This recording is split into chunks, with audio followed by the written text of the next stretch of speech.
말씀하기 전에 그 하모니카로 예수 사랑하시면 한 곡 부른 다음에 말씀드리겠습니다.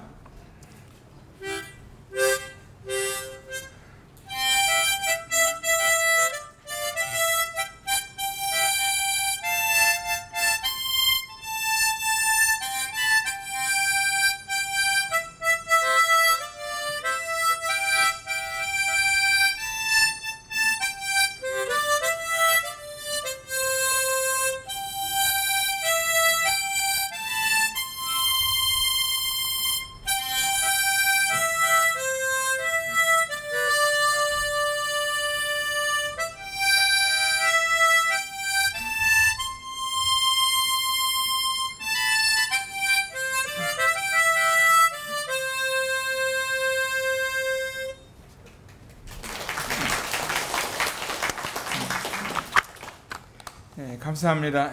김제교회 주님 사랑하는 교회고 또 섬김과 이 복음을 위해서 또 이 섬전도와 또 해외에 있는 영혼들을 위해서 나가 있는 선교사들을 위해서 늘 초청하시고 섬기시는 다른 여러 지역교회 가운데 보내되는 이 교회를 방문해서 또 하나님 말씀으로 교제할 수 있는 시간에 대해서 진심으로 감사한 마음을 갖게 됩니다.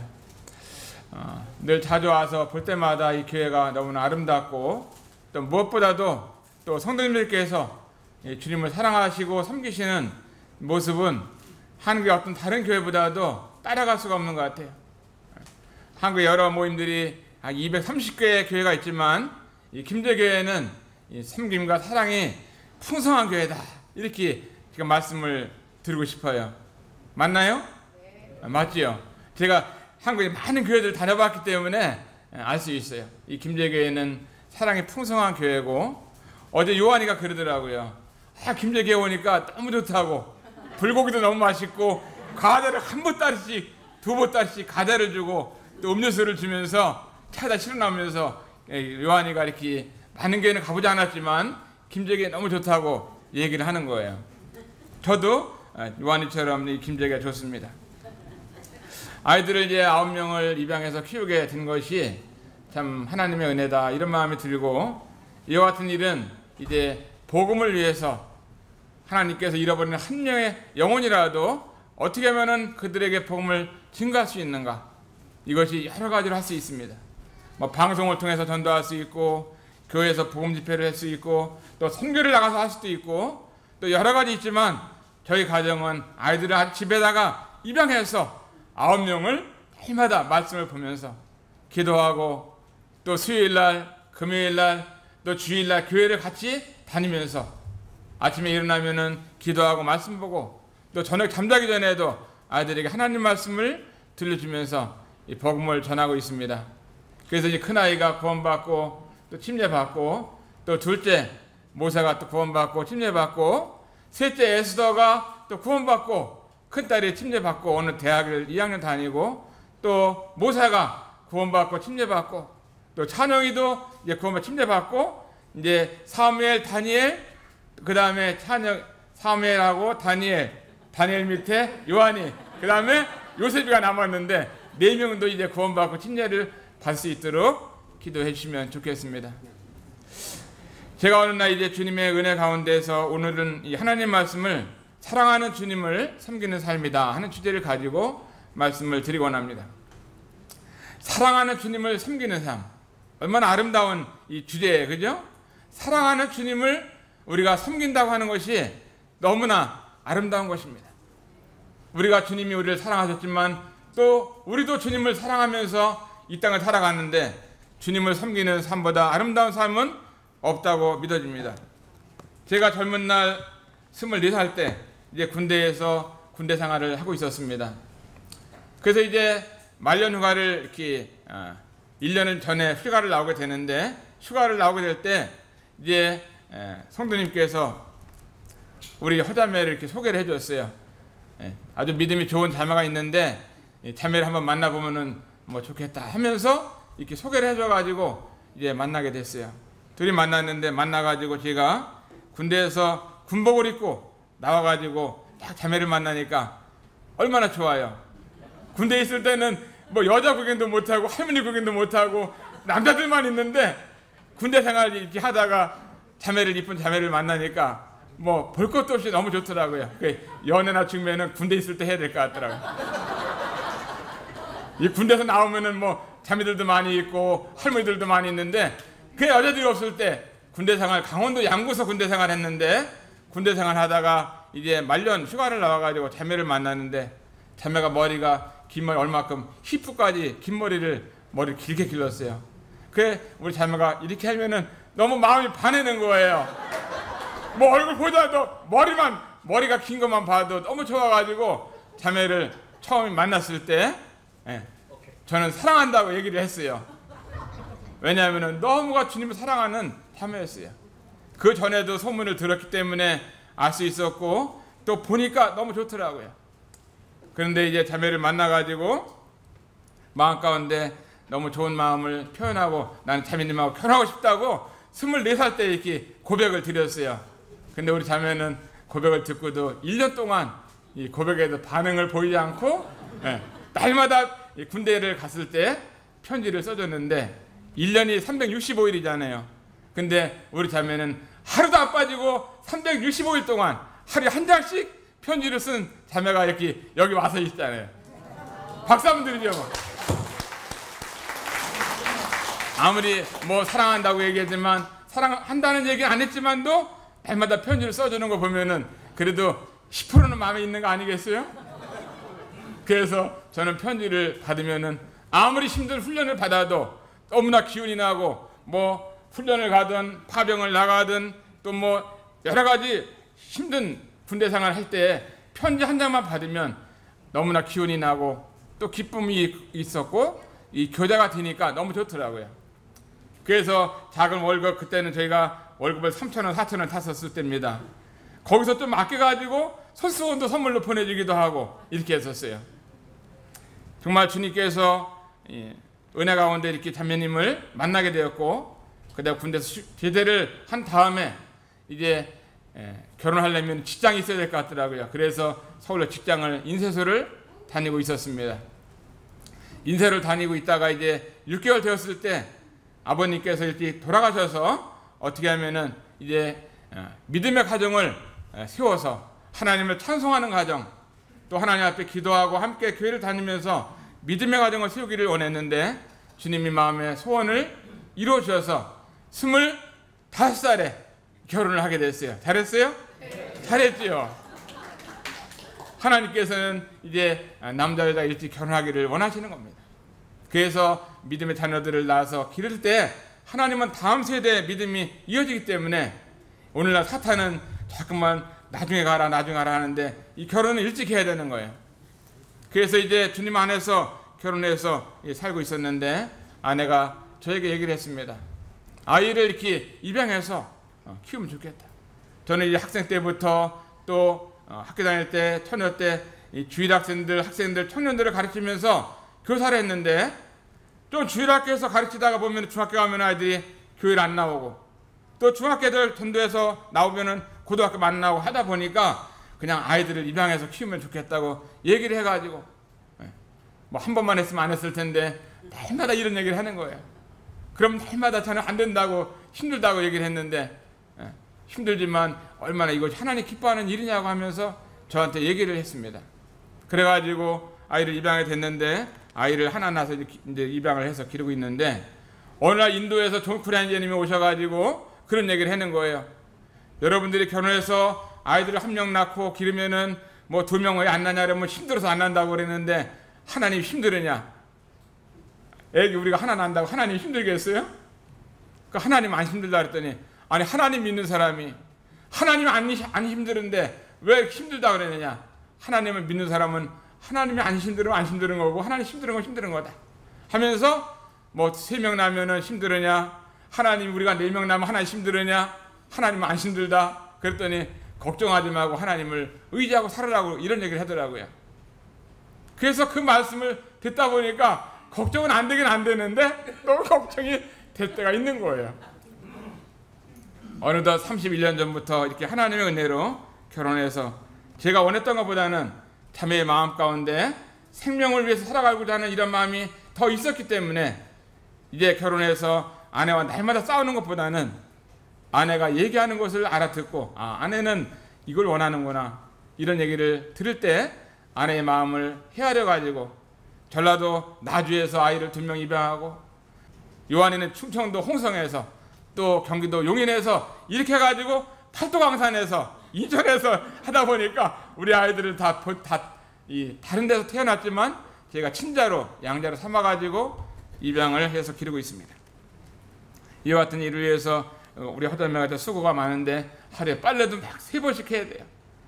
건조기 계속 돌려 밤새 하루 종일 세탁기 돌아가고 건조기 돌아가는지는 아마 우리 집 같아요. 밤에도 그냥 계속 소리가 나죠. 빨래 말리는 이런 세탁기가 건조기가 돌아가야 됩니다.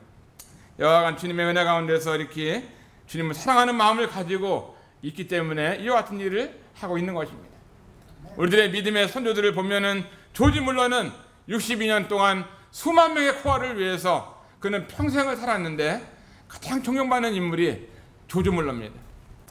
성에 보면 요한복음 3장 16절에 보면은 하나님이 세상을 이처럼 사랑하사 독생자를 주셨어요. 자, 하나님께서 우리를 얼마나 사랑하셨으면 자기 하나밖에 없는 아들 예수님을 이 세상에 보내주셨다고 하는 겁니다. 그래서 누구든지 그를 믿으면 멸망하지 않고 영생을 얻게 한다고 하면서 하나님께서 우리를 너무나 사랑해서 자기의 아들을 주셨어요. 하나님이 우리를 이렇게 사랑했다고 할 것 같으면 우리도 하나님을 사랑해야 돼요, 안 해야 돼요? 우리도 하나님을 사랑해야 되는 겁니다. 하나님이 우리를 사랑해서 자기의 아들을 십자가에 내어주신 이 사실을 보면 하나님의 사랑이 너무나 크고 놀라운 것을 보게 됩니다.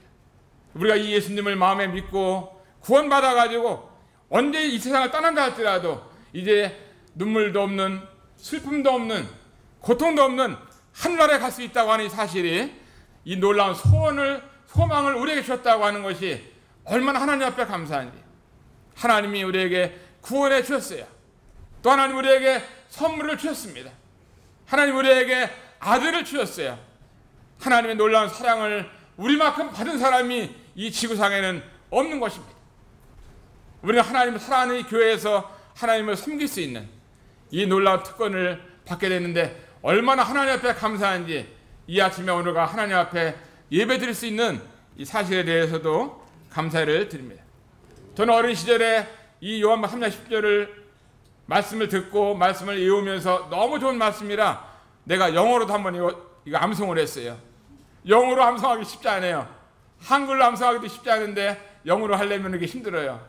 영어로 어떻게 했냐면은 For God so loved the world, She gave only begotten Son.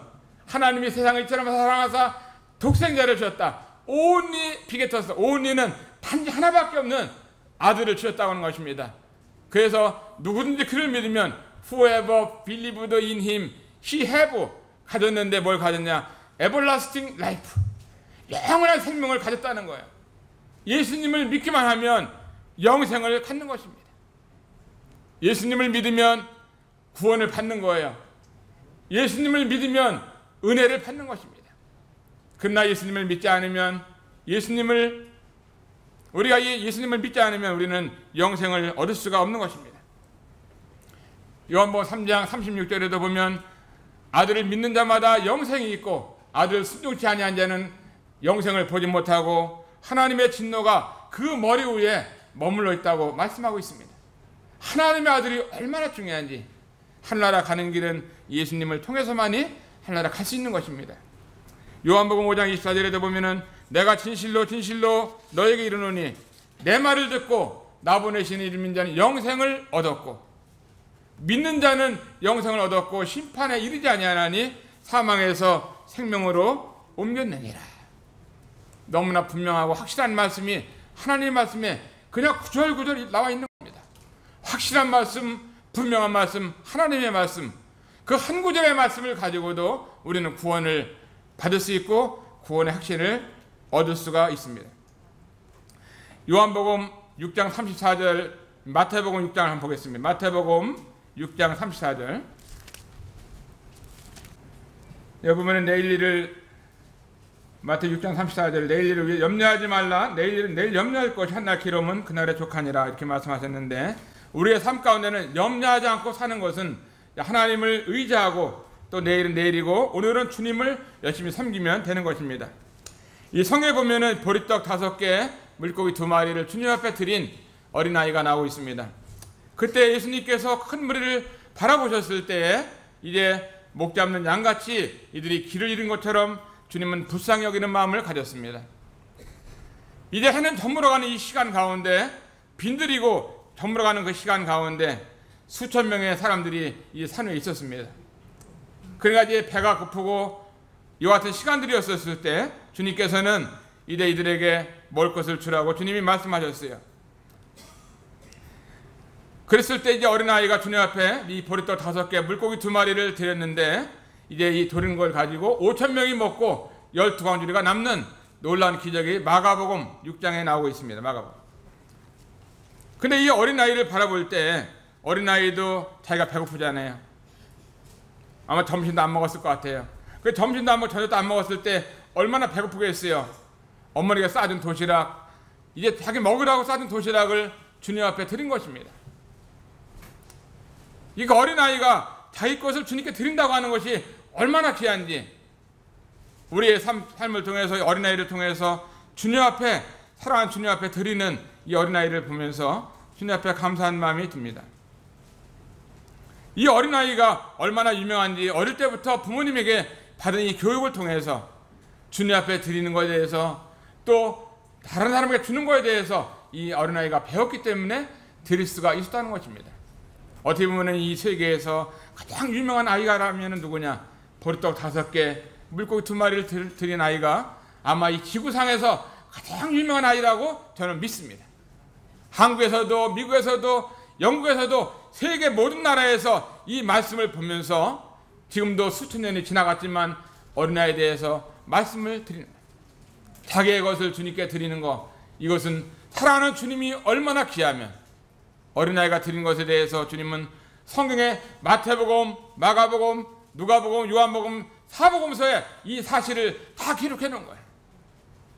여러분이 삶 가운데서, 나의 삶 가운데서 사랑하는 주님 앞에 드리는 삶을 산다 할 것 같으면 하나님께서는 지금도 이 사실을 기록하고 있다고 믿습니다. 그리고 영원한 천국에서도 주님은 우리가 주님 앞에 드린 것에 대해서 정말 보상이 얼마나 크게 보상하실지 모르는 것입니다. 그래서 이 어린아이의 삶을 통해서 우리는 주님 앞에 드리는 것을 배우게 되는 것입니다.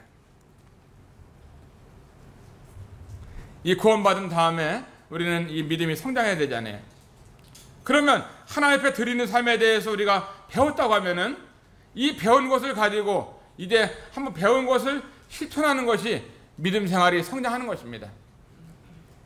어제 오늘 이 말씀을 들은 것을 보면서 김철희 형제가 와서 말씀을 했는데, 야, 주님 앞에 드리는 것이 이 중요한 거다 하면서 주일마다 내가 주님 앞에 드리는 것을 잊지 않고 드리게 되면은 주님께서 우리들의 믿음을 성장하게 되는 것입니다. 그런데 말씀을 들었다 할지라도 이 드리는 삶을 드렸다가 안 드렸다가 또 안 드리는 날이 더 많고 또 드리는 날은 얼마 안 되고 이와 같은 삶을 살게 되면은 이 믿음이 성장하기 어려운 것입니다. 우리 아이들이 교회를 가게 되면은 이제 돈이 있을 때 자기들이 하는데, 아버지 오늘 헌금해야 됩니다. 그러면 저는 지갑을 열어갖고 얼른 드려요. 얼른 줍니다. 그러면 아이들이 헌금을 넣고 이제 주일학교 선생님들이 체크하면서 얼마 낸 거 이렇게 체크하잖아요. 그러면 아이들이 달란트 시장도 받으면서 어릴 때부터 훈련을 받는 거예요. 그래서 우리 아이들이 이제 주님 앞에 드린 거에 대해서 저도 가르치기를 원하고 아이들 드리기 원하고, 어느 날 명절인가 되면은 이제 친척들이 세뱃돈을 많이 주잖아요. 그러면 우리 모사 같은 경우는요, 주님 앞에 드린 거 몇만 원을 다 드리더라고요. 아, 돈을 세뱃돈 많이 받으면은 많이 드리는 거예요. 이와 같이 주님 앞에 드리는 것도 우리가 일을 많이 얻었을 때, 수익이 많이 생기면은 많이 드릴 수 있는 겁니다. 그러나 많지 않고 어려울 때는 많이 드릴 수가 없지요. 이 성경에서 보면 어린아이는 자기 있는 도시락을 다 드린 거예요. 어떻게 보면 돈 많으면 될지 모르겠지만 도시락 하나 이 값되는 이것을 주님께 드렸을 때 이 아이의 삶을 통해서 오늘날도 얼마나 많은 사람들에게 이 헌금에 대해서 주님 앞에 드리는 것에 대해서 교훈하시고 교육하시고 훈련하신지 물을 수가 있는 것입니다. 성경에 보면은 이 헌금이라고 하는 것은 하나의 예배의 일종인 것입니다. 예배라고 하는 것은 어제도 말씀드렸지만 감사하고 또 드리고 또 경배하고 또 만찬을 드리고 찬양을 드리고 또 이와 같이 주님 앞에 드리는 것이 예배죠. 헌금도 주님 앞에 드리는 것입니다. 이 드리는 것이 주님 앞에 예배이기 때문에 항상 우리는 이것을 챙겨가지고 주님 앞에 오늘도 예배를 드리는데 내 마음과 물질을 드린다고 하면서 함께 할 때 더 예배가 감동이 되고 축복이 되는 것입니다. 그 언제 드리냐면은 우리는 헌금을 자원해서 내 마음속에 원해가지고 주님이 나를 위해서 자신의 목숨을 버렸기 때문에 내가 자원해서 주님 앞에 드리는 것이고, 언제 드리느냐? 이것은 매주일 첫날에 주일날 주님 앞에 나올 때마다 드리는 것이다. 성경에 이렇게 말씀하고 있죠. 매주일 첫날에 드린다. 우리 고린도전서 16장 1절 2절 한번 보겠습니다. 여기 보면은 나와 있죠. 고린도전서 16장 1절 2절. 성도를 위하는 연보에 대하여는 내가 갈라디아 교회들에게 명언과 같이 너희도 그렇게 하라. 매주일 첫날에 너희 각 사람이 일을 얻은 대로 저축하여 두어서 내가 갈 때에 연보를 하지 않게 하라. 자, 여기 나오는 하나님의 말씀, 사도의 가르침을 볼 때 우리는 분명하고 확실하게 할 수 있습니다. 매주일 첫날에 너희 각 사람이, 그러면은 뭐냐? 부부라면은 부부가 때 오늘은 우리 부인이 다 헌금을 했기 때문에 나는 안 해도 돼. 이게 아니라 부부는 부부이기 때문에 부부라 할지라도 각각 드리는 각각. 집에서 청소하고 빨래하고 밥해고 애들 밥해주고 남편 밥해주고 다리미질 해주고 청소해주면은 뭐 용돈을 주든 월급을 주든 돈이 있을 거예요. 내가 주님 앞에 드리는 예배이기 때문에 내가 주님 앞에 헌금을 드릴 수 있는 겁니다. 여기 교회 성도님들이 150명이 모인다. 그러면은 주일날 헌금통에 150개의 봉투가 딱 들어 있어야 되는 거예요. 그래 안 그래요? 뭐 몇 사람 막 그랬는데 그래 안 그래요? 여기 보니까 각각 드리라고 그랬잖아. 각각. 그러면 150명이 나왔으면 뭐 1,000원짜리든 10,000원짜리든 100,000원짜리든 150개 봉투가 있어야 되는. 왜냐? 하나님의 말씀은 매주일 첫날은 언제냐면 주일날 첫날입니다. 너희 각 사람은 뭐 한 사람 한 사람 다 따지는 거죠. 구원받은 사람들이 일을 얻은 대로 일주일 동안 일을 하게 되면은 이제 여러분이 나가 직장에서 일을 하게 되면 이익을 얻잖아요. 사업을 하시는 분은 날마다 이익이 얻어요. 그럼 얻으면은 날마다 이익을 얻으면 오늘 얼마 벌었다 그러면 딱 떼어놓는 거예요. 얼마씩 얼마 떼어놓다가 주님 앞에 나갈 때 그 일을 얻은 것을 드리는 거예요. 근데 일주일 동안 일을 했는데 날마다 손해를 봤어요. 그래갖고 손해봐가지고 드릴 게 없어. 손해봐서 없는데 어떻게 도둑질을 할 거예요? 뭐 대출을 받을 거예요. 없으면 못 드리는. 일을 얻었으면 주님 앞에 드리는 것입니다. 일을 얻은 대로 저축하여 두어서 주일날 아침에 야 이거 어떻게 뭐 돈 어디 있냐? 돈 좀 줘봐. 이게 아니라 미리 저축한 미리. 그 다음에 내가 갈 때 연보를 하지 않게 하라 하면서 사도 바울은 이렇게 분명히 우리들이 말씀을 가르치고 있는 것입니다. 매주일 첫날에 각각 일을 얻은 대로. 우리 교회에 어떤 분이 얼마 전에 땅을 팔았어요. 아마 땅을 한 10년 동안 가지고 있었던 것 같아요. 저쪽에 의왕에 땅을 갖고 있었는데 땅을 팔아가지고 이익이 많이 남았어요. 땅값이 많이 오른 거죠, 그죠? 땅값 오르니까 이 팔고 나니까 딱 주님 앞에 수백만 원 헌금을 드리더라고요.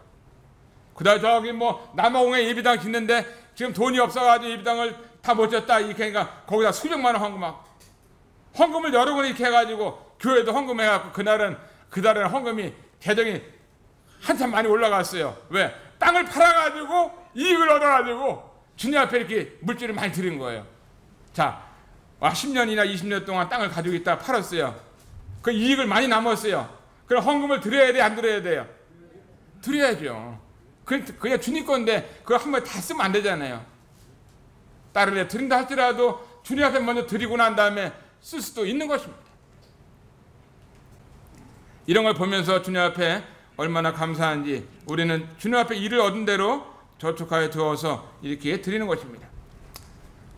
이런 걸 보면서 주님 앞에 얼마나 감사한지 우리는 주님 앞에 일을 얻은 대로 저축하여 두어서 이렇게 드리는 것입니다. 이런 걸 보면서 주님 앞에 일을 얻은 대로 저축하여 두어서 이렇게 드리는 것입니다. 이런 걸 보면서 주님 앞에 일을 얻은 대로 저축하여 두어서 이렇게 드리는 것입니다. 뭐 인건비도 벌써 3년 동안에 30%도 넘게 올랐어요. 그 여러분들이 월급도 많이 받고 보너스 받고 퇴직금 받고 이제 월급 올라가게 되면은 헌금도 더 올라가서 해야 되는데 10년 전이나 지금이나 똑같으면은 이거는 은혜를 덜 받은 거예요. 그죠? 10년 전에 150만 원 받았는데 지금 250만 원 받는다. 그러면 이 주님 앞에 드리는 것도 더 올려서 드려야 되는 것인데 10년 전이나 지금이나 똑같으면은 은혜를 깎아먹는 거죠. 그래서는 안 되죠. 주님은 우리를 위해서 어떠한 분이셨나요? 고린도후서 8장 9절에 보면은 우리 주 예수 때의 은혜를 너희가 알거니와 부유하신 자로서 가난하게 되신 분. 어떻게 했어요? 부유하신 자로서 너희를 위해서 가난하게 되신 분. 우리 때문에 주님이 가난하게 됐다 이거예요. 너무나 부유하셨던 주님이신데 그 부유하신 주님께서 너희를 위해서 가난하게 되신 분. 만유를 가졌던 주님이 이 땅에 오셔서 목수의 집안에 태어나셨고 마을간에 계셨고 죽을 때는 한 벌의 옷도 없이 빈손으로 다 이제 정말 수치와 부끄러움을 받으시면서 우리를 위해서 주님은 가난하게 되셨습니다. 왜냐하면 우리를 부유하게 하기 위해서 주님이 가난하게 되신 겁니다. 주님은 주님의 본을 따른다 할 것 같으면 주님은 부유하신 분으로서 우리 때문에 우리를 위해서 가난하게 자신을 드렸습니다. 그럼 우리는 어떻게 해야 되느냐? 우리 주님을 따라가지고 우리도 정말 우리가 주님을 위해서 정말 부유한 자를 가난하게 우리가 돼야 되는 거죠. 주님을 섬기는 일에 이해가 되는 것이 주님이 이해가 되는 것입니다. 고린도후서 8장 5절에 보면은 먼저 자신을 주님께 드리고 하나님의 뜻을 쫓아 우리에게 주었다고 말씀하고 계십니다. 정말 우리가 주님 앞에 드리는 것이 얼마나 아름다운 이 삶인지를 잠시 살아가는 삶 가운데서 우리는 배울 수가 있는 것입니다. 오늘 동탄교회에서 이영선 선생님이 이제 개척하시고 동탄의 영혼들을 모아서 복음을 전하고 침례를 받게 되는데 침례식 받기 전에 저보고 와서 말씀을 좀 전해달라고 하는 거예요. 그래서 이제 제가 동탄교회를 갔습니다. 근데 이제 그 노인의 회장분이 구원받아가지고 이제 침례를 내일 받게 되는 거예요. 그래서 이제 말씀을 드리면서 회장님 이제 구원받았으면 침례 받는다는 것은 하나님 말씀을 순종한다는 의미인데 하나님 앞에 순종해서 침례를 받고 난 다음에는 더 순종해서 잘 섬겨야 됩니다 하면서 하니까 예 알겠습니다 그러더라고요. 그러면 침례 받고 난 다음에 주님 앞에 나와서 감사기도 하겠느냐고 하니까 동탄교회는 성도들 몇 명 안 되기 때문에 감사기도 하는 사람들이 없어요. 그러니까 아유 감사기도 드려야죠. 네 그랬어요. 그러면 회장님 이제 다음 주부터는 주님 앞에 나오면은 헌금을 꼭 드리겠습니까? 아이 헌금 주님 앞에 드려야지. 내가 주님 앞에 구원받고 침례 받았는데 까먹으면 안 되지. 그럼 앞으로도 계속 하겠냐고 하니까 알겠습니다 그러더라고요. 1년이 지난 다음에 며칠 전에 물어봤어요. 예배를 빼먹지 않고 헌금을 빼먹지 않는다고 그러더라고요. 잘했다고 하면서 아주 동탄교회 그 회장님이 구원받아하고 재정이 잠깐만 느는 거예요. 아들들 용돈 주고 딸 용돈 주고 또 노인에 가서 또 월급 받으면은 이 노인도 쓸 때는 많이 없는데 주님 드릴 수 있으니까 얼마나 감사한지. 올해 또 뭐 또 몇 사람 침례를 받는다고 저보고 와서 침례 받기 전에 형제님이 말씀해 주니까 동탄교회가 예배 시간에 감사가 넘치고 재정이 많이 나와갖고 또 한 번 말씀해 달라 해서 올해 또 갔다 왔어요. 그랬더니 동탄교회가 아주 좋아져가지고 교회가 어렵지 않고 주님의 은혜 가운데 하루하루 이렇게 성장하는 것을 보면서 감사가 되더라고요. 이 침례라고 하는 것은 하나님 앞에 순종하는 것입니다. 침례 받고 난 다음에 우리가 주님 앞에 예배를 잊어버리고 또 연보를 잊어버리고 전도를 잃어버리고 성도 사랑을 잃어버리고 이런다 할 것 같으면 어떻게 해야 돼요? 우리는 정신 차리고 주님을 섬겨야 되는 것입니다. 우리들은 얼마 남지 않은 삶을 살고 있는 것입니다. 특별히 김제교회는 우리 노성님들이 많이 계시기 때문에 언제 주님을 만날지 알지 못하잖아요. 주님이 오늘 부르면 우리가 갈 수 있는 겁니다. 또 1년 후에 10년 후에 주님 부르면 그때 갈 수 있는 거죠. 그러나 가는 날이 언젠가는 정해진 것이고 분명하게 내가 죽는다고는 사실인 것입니다. 그래서 우리는 주님 앞에 갈 때 내 재물도 가져가야 되는 거예요. 그냥 내 몸만 딱 죽어서 가면은 재미없잖아요. 물질도 미리미리 주님 앞에 드리는 겁니다. 하나님 앞에 면류관을 딱딱 드리면서 아, 그때 말이야 김영재가 와갖고 하늘나라 가는 거 물질을 드리면은 하나님께서 멸류관 준다는데, 그때 드렸던 예배를 드려서 헌금 드려서 하나님이 멸류관 딱 씌워주게 되면 내가 받았으니까 어떻게 또 주님 앞에 또 드릴 수 있잖아요. 근데 멸류관이 하나도 없어요. 어떤 사람 보니까 주님 나라 갔는데 멸류관을 좀 받아야 되는데 주님 앞에 드린 게 없어가지고 개털 모자를 받아서 개털 모자.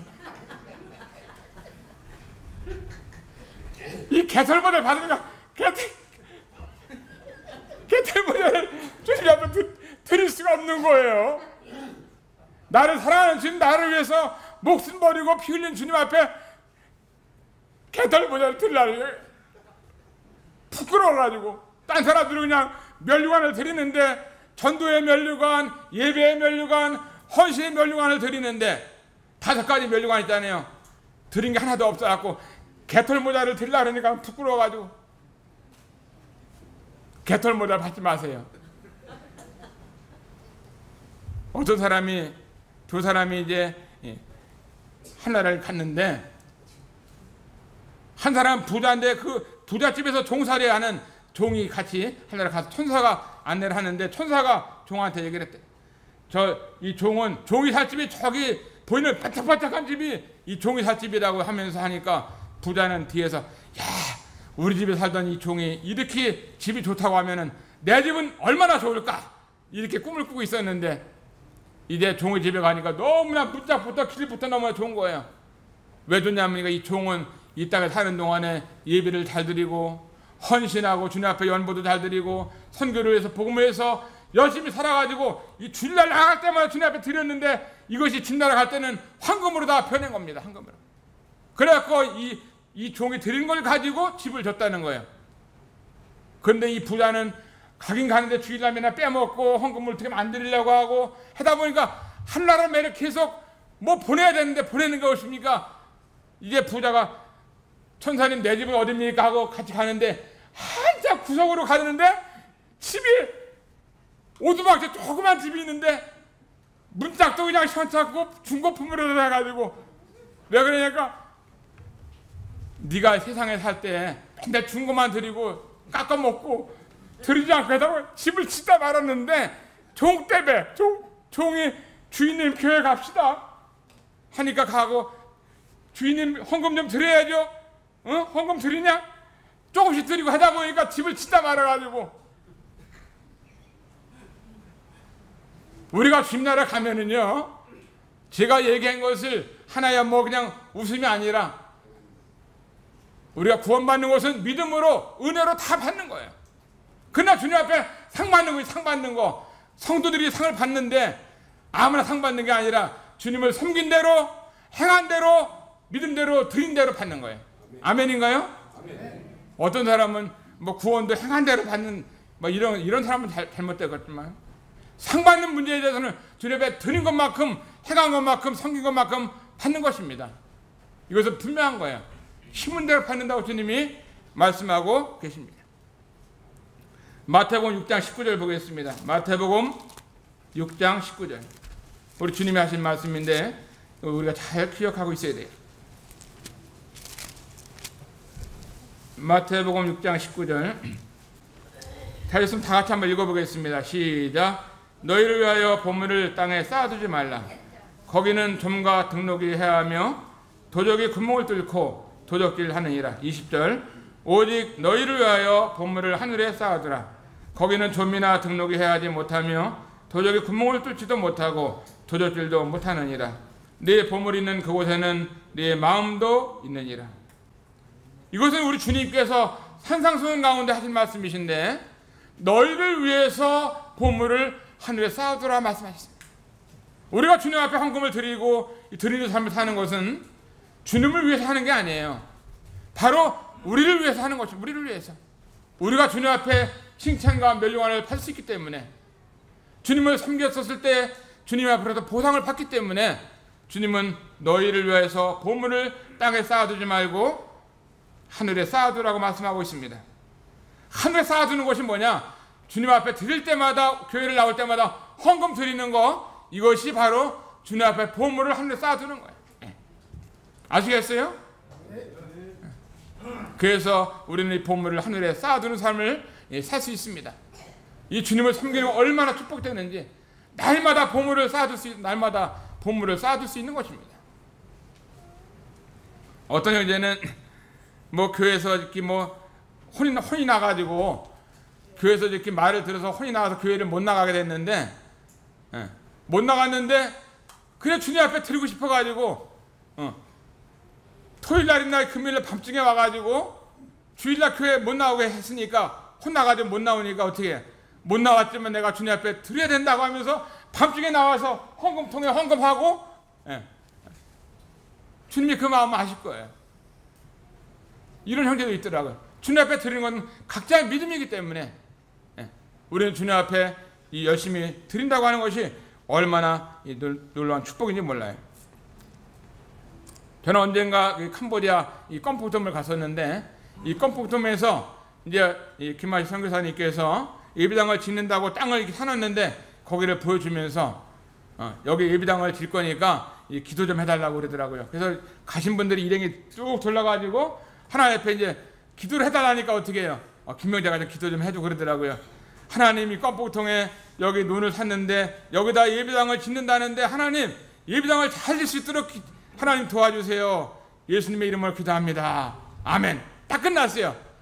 끝났는데 김하식 현자가 그런 얘기를 하더라고요. 이번에는 예배당 이거 기도하신 분이 여기다 예배당 짓는 거라고. 그래가지고 감사합니다. 이게 하나님 할 상살 수 있도록 하니까 하나님 감사하다고 하면서 제가 이제 캄보디아에서 비행기 타고 와가지고 교회에서 간증을 했어요.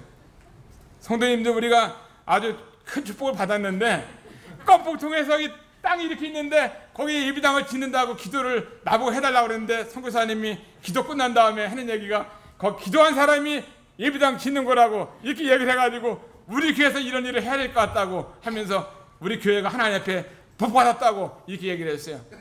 그래갖고 헌금해가지고 캄보디아 껌복통에 보냈어요. 잘했어요? 못했어요? 잘했지요.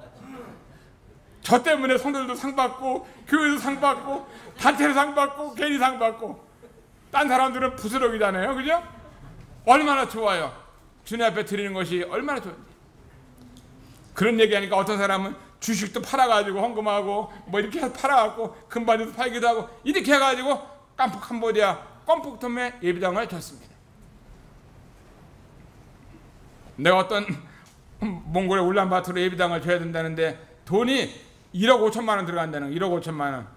돈이 얼마나 많이 들어가는지 1억 5천만 원. 그래서 이거 1억 5천만 간단하지 뭐 이렇게 제가 얘기를 했어요. 그 선교사님이 너무나 고민해. 성도들이 모여야 되는데 예배당은 없고 땅을 파고 있는데 어려운 거죠. 그래서 이제 기도하면서 도와주는데 어떤 형제님한테 이제 사업하는 형제님들한테 몇 분 전화를 했어요. 형제님 울란바토르에 예배당 지어야 된다는데 좀 기도해 주세요. 알겠습니다 형제님. 저도 동참하죠. 그 얼마 동참할 건데 얘기하니까 3천만 원 하죠 그러더라고요. 그 3천만 원을 바로 보내줬어요.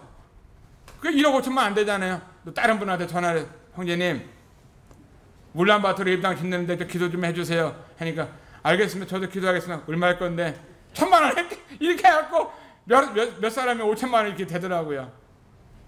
나머지는 또 이렇게 여러분들이 조금씩 하시고 해가지고 울란바토르 예배당을 지셔가지고 저서 우리 이영재님도 울란바토르 가서 하나님 말씀 가르치고 그리고 왔잖아요. 한날에 상급을 쌓는 것입니다. 마태복음 21장 보고 이제 마치도록 하겠습니다. 마태복음 21장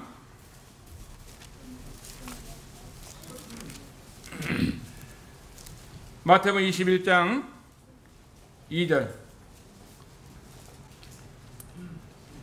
이르시되 너희 맞은편 마을로 가라. 곧 매인 나귀와 나귀 새끼가 함께 있는 것을 보리니 풀어 내게로 끌고 오너라. 누가 무슨 말을 하거든 주가 쓰시겠다 하라. 그리하면 즉시 보내리라 하시니. 여기 보면은 나귀와 나귀 새끼가 나오고 있습니다. 나귀와 나귀 새끼는 사람이 아니잖아요. 뭐 주님 앞에 드릴 것도 없고 주님 앞에 뭐 감사하다고 예배 드리는 이와 같은 짐승이 아니잖아요. 나귀나 나귀 새끼는 아주 고집이 얼마나 센지 아주 고집불통이죠. 고집이 세가지고 주인이 끌으려면은 그냥 밭에 가고 안 가는 거예요. 이 나귀 새끼는 고집이 센 짐승입니다. 그런데 어떻게 나귀나 나귀 새끼를 주님께서 부르시는데 주님이 쓰시겠다 하니까 이 나귀 주인이 그 나귀 새끼를 놓아주게 되잖아요. 그래 이 나귀 새끼를 타고 주님이 예루살렘에 입성하게 되는데 이제 길다가 막 옷을 깔고 하면서 주님이 그 나귀 새끼를 앉으셨습니다. 말 못하는 이 나귀 새끼를 주님이 쓰셨어요. 그렇게 고집이 있었던 나귀 새끼가 주님 앞에 순종하는 모습을 보면서 제가 말씀드리고 싶은 것이 있다고 하면은 우리도 이 나귀나 나귀 새끼처럼 고집이 센 이와 같은 인생들입니다. 하나님 앞에 어떻게 보면은 고집이 세고 내 마음대로 내 생각대로 살 때가 얼마나 많은지요. 그런데 주님께서 말씀하십니다. 주가 쓰시겠다. 이 주님이 쓰시는 것보다 더 영광스러운 일이 어디 있나요? 주님께서 그 나귀와 나귀 새끼를 쓰셨다 할 것 같으면 나귀보다도 우리는 얼마나 더 만물의 영장이고 하나님의 형상을 닮은 사람이고 구원받아 하나님의 아들이요 하나님의 딸인데 하나님의 교회를 섬기는 우리들이 나귀와 나귀 새끼보다 못해서는 안 되는 거죠. 주님은 나귀나 나귀 새끼를 쓰신다 할 것 같으면 이 김제교에 있는 여러분 성도님들 한 분 한 분을 하나님은 다 쓰시기를 원하시는 것입니다. 이 땅에 우리가 올 때는 빈손으로 왔다가 빈손으로 가는 것입니다. 내 것이라고 하는 것은 아무것도 없는 거예요. 모든 것이 다 주님 것입니다. 주님께서 나를 위해서 피로 값주고 사줬어요. 그럴 때 우리는 주님 앞에 대해서 주님 앞에 감사하고 주님이 쓰신다고 하면은 주님 거라고 하면은 얼마나 감사한지 주님 앞에 쓰임 받는 것보다도 더 소중한 것은 없는 것입니다. 제가 언제 동티모르에 이제 예배당 헌당식이 있는데 젊었을 때 그 선교사를 통해서 복음을 듣고 성장하는 자매가 있었는데 동티모르 그렇게 가고 싶은 거예요. 그런데 이 자매가 직장도 없고 돈도 없으니까 가고는 싶은데 이제 갈 수가 없고 막 이렇게 마음이 이런 걸 보면서 야, 이 자매를 데리고 가야겠다 이런 마음이 들더라고요. 그러면 선교사에게 얼마나 유익이 되고 기쁨이 될까 하는 마음이 들어가지고 그러면은 그 250만 원 비행기표를 어떻게 하냐 내가 대줄 수도 없고 그래가지고 기도를 했어. 기도하는데 어떤 형제님한테 전화를 하면은 250만 원을 보내줄 것 같더라고요. 그 믿음을 가지고 전화를 딱 형제 그동안 어떻게 잘 되는지 잘 있는지 뭐 장사는 잘 되냐고 하면서 이렇게 물어봤어요. 잘 된다 그러더라고요. 그래서 아니 이 동티모르에 예배당을 졌는데 어떤 자매가 가고 싶고 선교사한테 위로가 되고 격려가 될 만한 자매가 있는데 이 비행기표가 없어갖고 못 가는데 형제가 좀 비행기표 좀 해줄 수 있냐고 이렇게 물어보니까 한 번에 아니 해주겠습니다 그러더라고요. 한 번에 딱 해준대요. 그 얼마 해주는데 비행기표 얼마예요? 250만 원이요. 그 250만 원 딱 해주는 거예요. 이게 주님이 쓰시는 거죠. 아마 그 형제는 중단에 가면은 제가 전화해가지고 아마 뭐 개털 모드가 아니라 멸류관을 받을지 몰라요. 주님 앞에 이 자매를 보낸 거, 젊은 자매를 보냈어요.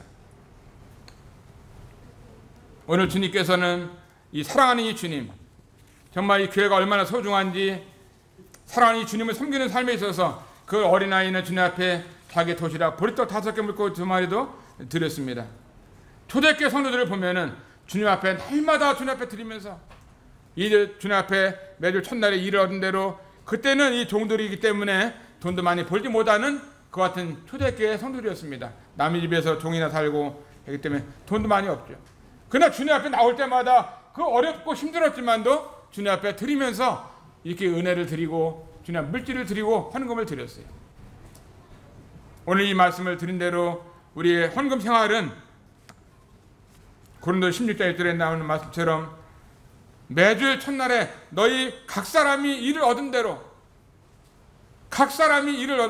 따라서 하겠습니다. 너희 각 사람이 일을 얻은 대로 저축하여 두어서 주님 앞에 드리는 것이다.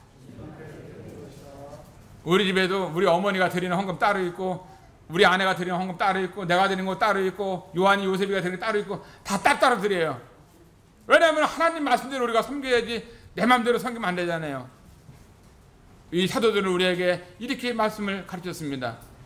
그래서 이 하나님의 교회가 정말 궁색하지 않고 어렵지 않고 여러분들이 잠시 후에 만날 주님 앞에 부끄럽지 않도록 이와 같은 삶을 산다고 하면은 이런 이 집회를 통해서 많이 유익이 된다고 믿고 있습니다. 동탄교회 그 노인회장은요, 지금도 주일날 주님 앞에 나올 때마다 다 주님 앞에 드릴 거를 헌금을 준비해서 나오는 거예요. 그 노인회장님이 자기 부인하고 둘이 나오는데, 그때는 제가 이 각각 드리는 거 이거를 얘기를 안 했어요. 그래, 회장님만 혼자 드리더라고요. 회장님만. 우리 부인은 나를 따라오니까 이게 아니라 주님 앞에 그렇잖아요. 밥도 먹을 때 각각 먹잖아요. 그죠? 각각. 남편이 대신 먹어주나요? 그게 아니잖아요. 각각 밥을 먹는 것처럼 우리가 주님 앞에 상도 각각 있는 겁니다. 각각 있는 겁니다. 나귀 새끼도 주님 앞에 드려서 주님이 쓰셨습니다. 우리 김재계를 통해서 하나님께서 영광을 받으시고 또 우리들이 살아가는 삶 가운데서 너무나 이 소중한 교회, 또 우리를 사랑하는 이 주님을 우리가 있는 힘을 다해서 주님을 섬긴다고 하면은 어제 오늘 이 말씀을 통해서도 우리가 이렇게 축복이 되고 또 주님 앞에 갔을 때도 주님으로부터 잘했다 칭찬받는 삶이 된다고 믿습니다. 이 말씀이 저나 여러분에게 축복이 되어서 신앙생활 하는 동안 정말 주님을 기쁘시게 사랑하는 주님을 성실히 섬길 수 있는 그 같은 은혜가 넘치기를 바랍니다. 감사합니다.